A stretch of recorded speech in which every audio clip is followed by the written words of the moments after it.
ICHRP affiliates? We got Maya. Do we got Bigrate? Do we got Malaya out here? My name is Jay, and I'm going to be one of your co-MCs for this action today. And I'm from SF Church. Hi everyone! Kumusta? Ako si Bixie, ang Pangulo ng Gabriela USA at Mas Campaigns Officer ng Bayan USA. Hi everyone, I'm Pilar. I'm the chairperson of Gabriela USA as well as the Mass Campaign Officer of Bayan USA. Welcome everyone! Let's make some more noise! Yeah! Yeah, I love the energy today. You know, we stand here at 100 Montgomery, and this is a site of political violence. Just yesterday, 7 immigrants were arrested in San Francisco after having their asylum cases swiftly dismissed. As you know, many of these people feared for their lives in their home countries, including the Philippines. Now, many of them have and will be sent to inhumane detention centers across the country before being removed to either their country of origin or a country they've never been to in their goddamn lives.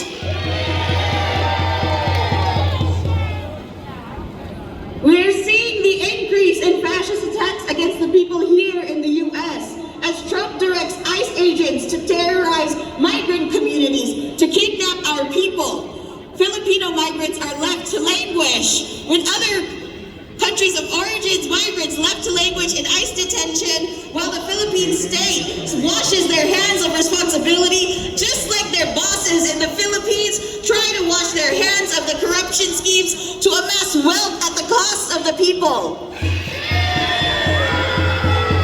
But like how we have taken to the streets of San Francisco, so do the people of the Philippines and people around the globe against these fascist attacks. The people against the people. Today marks the first day of Bayan USA's call for a week of action from September 19 to 27 with the theme Bahain ang protesta, ang kurap at pasistang sistema, isulog ang pagbansang demokratikong laban ng mamamayan. Flood the streets with protests. Rise up against the corrupt and fascist system. Advance the national democratic struggle of the people. Marcos was supposed to travel to the US next week to attend the UN General Assembly, where he is trying to secure a seat for the Philippines, citing his expertise on building peace and diplomacy. But he canceled his visit because of the massive protests and resistance in the Philippines. And resistance of Filipinos here in the US. He knows he has been exposed for what he truly is. A thief, a fascist, and a war criminal. We have many speakers today here to expose the corrupt system here in the United States and in the Philippines. Jackie Fielder is a mission renter, public bank organizer, former city commissioner and educator, and climate and environmental justice advocate. Jackie got her start in the #NoDAPL movement by organizing for divestment from the Wall Street banks financing the Dakota Access Pipeline. She's been a staunch advocate for migrant rights here in San Francisco. Unable to be here with us today, they have shared a statement. On behalf of District 9 Supervisor Jackie Fielder, I want to start off by recognizing all the work, commitment, and dedication by all the community and groups for being out here, for standing with our immigrant neighbors, for defending our communities here in San Francisco. Thank you to Malaya Movement and SF Church for organizing this rally, and I'd like to thank Brandon Lee especially for the invitation today, and who inspires me as an anti-imperialist, environmental, and indigenous rights activist, and as a human being. I wish I could be here today in person to recognize and acknowledge everyone here struggling and fighting against fascism. I want to acknowledge the Filipino and the migrant communities out here today struggling and fighting against US-backed imperialism and war crimes, whether in Gaza, in Venezuela, or in the Philippines.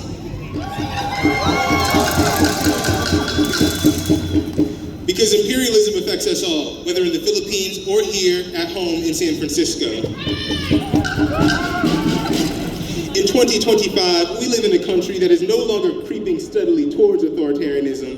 Authoritarianism is here.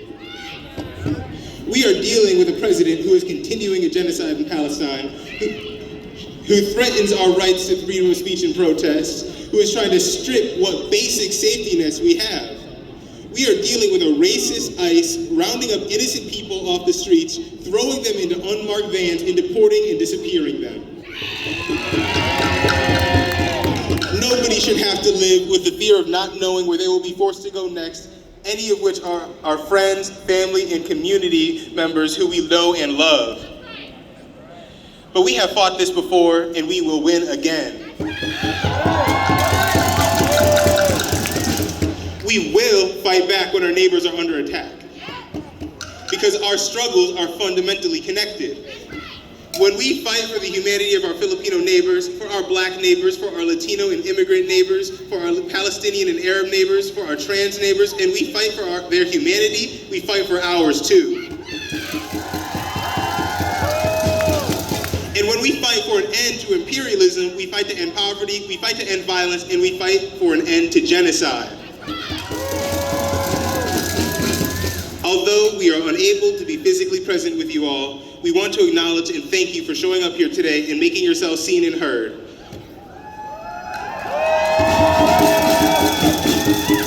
All of us across race, religion, and background must stand together in solidarity, resist repression, and fight for an end to US-backed war machine. Though I cannot be here today, I stand with every protester and protector here in San Francisco. No more war, no more fascism, no more oppression. Thank you.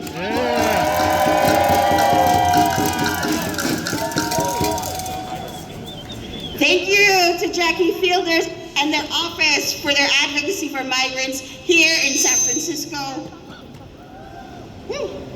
Now let's give it up for our next speaker. We have Katie is a barista and labor organizer with Starbucks Workers United. Give it up! Nationally fighting for their rights to a dignified livelihood against the Starbucks Corporation. She organized to build worker solidarity between the working class in the US and the peasants and workers movements in the Philippines, and I've had the honor to have gone to the Philippines with them to visit rural and urban communities. Give it up for Katie from Starbucks Workers United. What is up, San Francisco?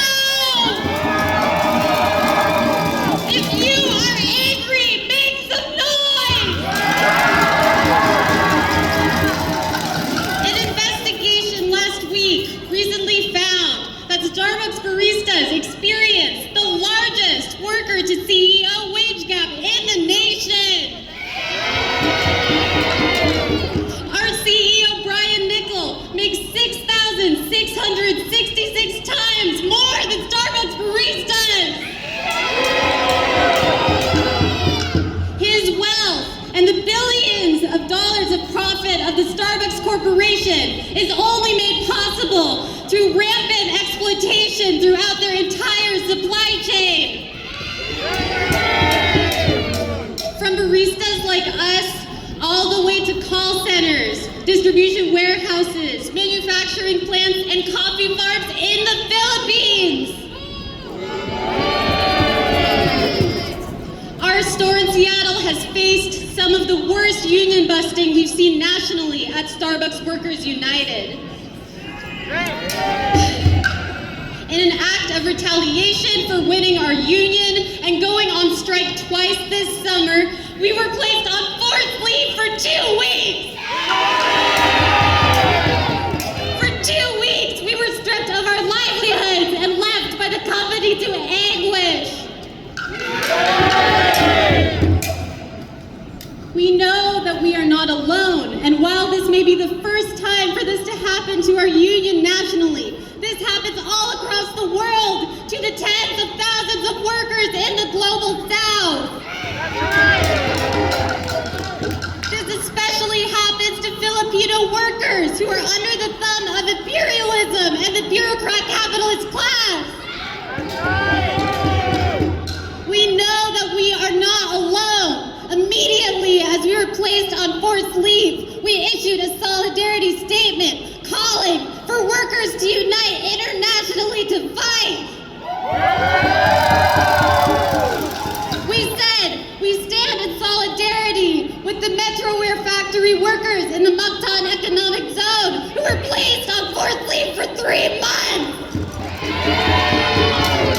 As we prepare for a month-long strike, we stand in solidarity with the Kawasaki workers who have been striking for over 100 days.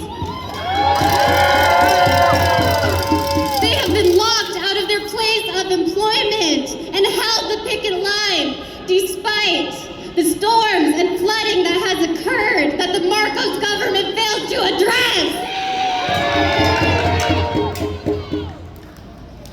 We look to the inspiration of the Nexperia workers who went on strike and won all of their demands in March. Even in the face of heightened government repression and their union, Kilusang Mayo Uno, being red tagged in the Philippines, their organizers are threatened, intimidated, stopped, and called terrorists for their activism. Despite all these odds, the Filipino workers continue to resist and fight back. Workers here, I'm calling for you all to get organized. We have no time to waste. We have no excuses. We must fight for human rights, which are inherently workers' rights. And when I say workers' rights, I mean the ability of workers to own what they produce, to keep the value they create, and to build an economy that is going to serve the needs of the masses. When I call for workers to build an international movement, we also mean that we support the Filipino people's fight to end a semi-colonial, semi-feudal system through waging a struggle for national liberation. When workers' rights are under attack, what do we do? When migrants' rights are under attack, what do we do? When the Philippines' rights are under attack, what do we do? What do we do? What do we do? Thank you. Shared fight between workers in the U.S. and the Philippines and your unwavering solidarity with the Filipino people. I want to welcome up Rob, a member of About Face Veterans Against War. They are a movement of veterans to stop the cycle of endless war, corporate war profiteering, and demilitarize our communities. From Palestine to the Philippines! From Palestine to the Philippines! From Palestine to the Philippines! All right, what's up, San Francisco? My name's Rob. I'm a retired U.S. Army paratrooper and a member of About Face Veterans Against the War. We're standing here in front of the immigration courthouse, and people are asking me what U.S. militarism has to do with forced migration patterns, why so many of our families end up here. Well, when I was in the military, I remember I went to Fort Benning to go to airborne school. I thought this was the coolest thing of my life. The Army's paying me to learn how to jump out of an airplane. But little did I know, Fort Benning is also the home of the School of the Americas. If you don't know what that is a training center where the United States military specifically trains fascist, right-wing death squads, in Latin America, Southeast Asia, to put down people's movements. So U.S. foreign policy puts people abroad in the position, if they stay home, they have to face U.S. bombs, U.S.-backed counterinsurgency, and they have to leave. And when they come here, they face detention and deportation. And now this cycle of imperialist violence perpetrated against the oppressed people of the world has come back home. We've seen the crackdowns. We've seen National Guard deployed to LA, DC, and I think in my estimation, we're about only 1 year away from more deployments. Trump has already threatened more deployments to Chicago, Baltimore, other states. Now there's deployments going on in red states because they're pushing back, right? But we're also fighting for them too, so they don't have to be occupied either. I live near DC, and I was walking around the National Mall looking at all the, different units of National Guardsmen. And I walked up to this one guy, I wanted to have a conversation. I wanted to ask him, like, hey, I was in the military, what are you doing here?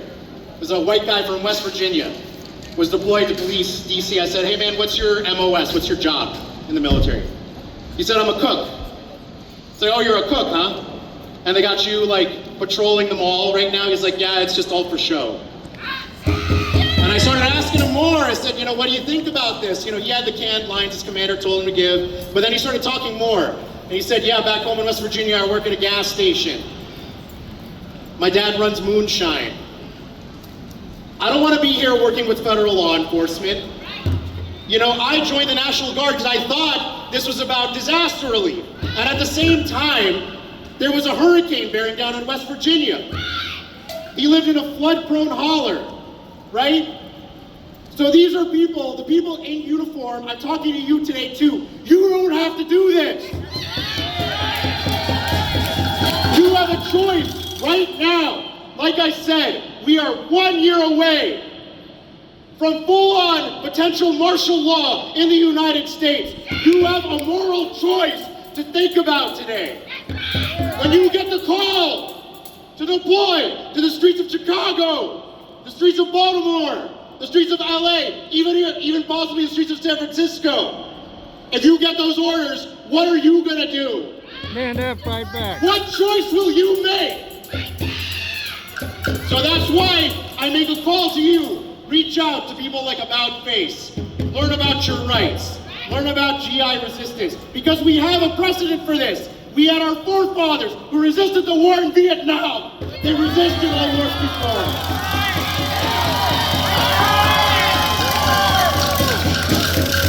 So I'm gonna wrap up. But a shout out, I've met so many people here in the Bay Area who were involved in the Vietnam resistance movement. And to say to you all in uniform today, if you get orders to go, just remember this chant from the people back then. Hell no, we won't go. Hell no, we won't go. Hell no, we won't go. Hell no, we won't go. Thank you.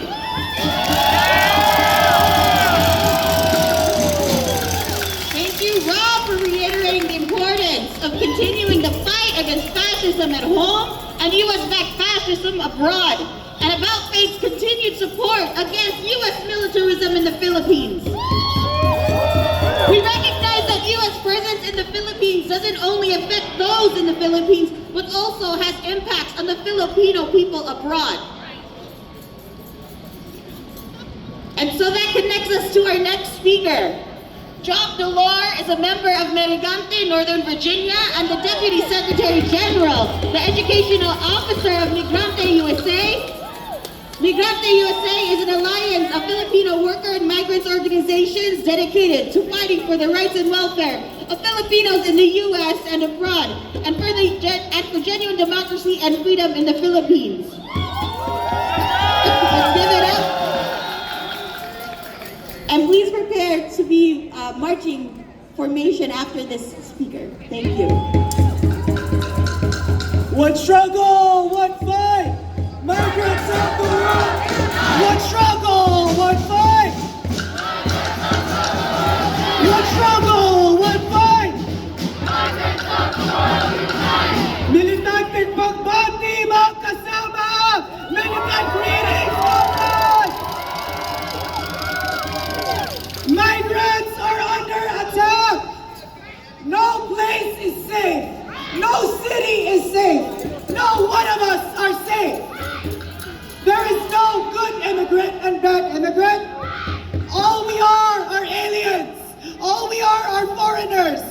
stealing jobs, so-called risks to national security.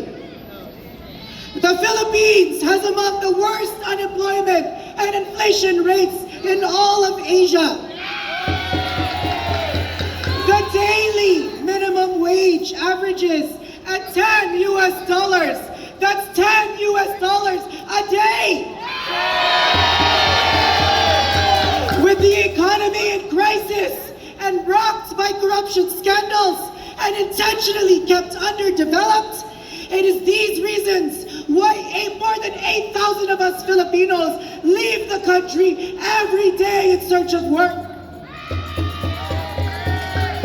And right here in the Bay Area, I want to uplift the stories of Jay and Lay, who are live-in caregivers. They worked under the Kaiko family. They are bureaucrat capitalists who made the government positions family business in their personal ATM. Not only that, they rub shoulders with former fascist generals and corrupt Philippine presidents. Jay and Lay literally worked for years with no day off and were forced to sleep under the stairs. But they fought back, and more caregivers are fighting back and taking up the fight. We are fighting back against this whole system of patronage, nepotism, and an economy neglected and underdeveloped that put us in this precarious position in the first place. We uplift the stories of the fast food and service industry who face understaffing and forced unpaid leave and closure of stores because of health violations. There are stories of those who are forced to stay clocked in to clean up rat droppings. In the hospitality industry, they're striking for better wages and working conditions, even if they're paid less than wage standards, and their bosses risk to expose them in this immigration crackdown. Macy Maglangke, the West Coast Philippine Labor Attaché, was recalled to the Philippines for allegations and investigation of her corruption. But Macy had the audacity of accusing migrant workers of quote-unquote harassing her, when all we wanted to do was for her to do her job in the migrant welfare office. And not only that, as if to mock us, one of her staff said, "Basta ang gobyerno ng Pilipinas palaging nandyan para sa inyo." They said, "The Philippine government is always there at your side." To the Philippine government, touch some grass, read the room. Jay was with us. He even said, "Laging nandyan para sa atin." Para kanino? Mga mayayaman. Who are they standing beside? Only the rich and powerful? Jose Romualdez, the ambassador of the Philippines to the United States, all he has to say is that Filipinos with legal issues should just go home. All he has to say about the corruption is that it's bad for business and bad for foreign investors. And President Marcos Jr. himself is saying that only criminals are being targeted for deportation. But we know that all of these are lies. Right outside these courtrooms and field offices, churches, schools, airports, raids of elementary school graduations, people ripped from their families in front of apartments, from the cruise ships that they work on, from their very hospital beds and operating rooms. ICE is the modern day Gestapo. In Washington, D.C., where I live, we're under a fascist occupation and National Guard deployment indefinitely. People are being grabbed at checkpoints, delivering food, grabbed outside of church after Sunday Mass with their families. ICE detains first and asks questions later. Migrants have delayed or missing meals in inhumane conditions, chronic medical conditions that are made worse, medical procedures they did not consent for while being denied the treatment they need. Our people are behind bars. made to suffer for crimes that have already been processed and paid for. And yet, our supposed officials, our supposed representatives are silent, unwilling to rock the boat for the military and economic deals that they profit from. These bureaucrat capitalists are nothing but agents. They are nothing but leeches who call themselves Filipino. All they do is serve the interests and the bidding of U.S. imperialism, not the interests of the people they swore to serve. These bureaucrat capitalists and imperialists are the only ones benefiting from our misery. They keep our economy dependent. They do not create the industry and the job opportunities our people desperately need. And just like ICE, the Department of Migrant Workers is nothing but a sham. It does not deserve to exist and should be abolished. We want a homeland worth going home to, free from the ravages of U.S. imperialism, free of U.S. militarization and intervention, free of these one-sided deals and policies that creates the instability that puts us in these positions. We want a country where our lives are not torn apart and our labor commodified, only to be tossed aside and scapegoated during times of economic crisis. We are under fascism. Fascism, must I remind, is an attack on the working class, regardless of immigration status. It's using the armed force of the state to silence and suppress anyone who dares question it. And just like Duterte's and the U.S.'s so-called drug war, this quote-unquote immigration enforcement is a war on the poor by the ruling class. But our people's unity is stronger. We will fight this war back and we will win.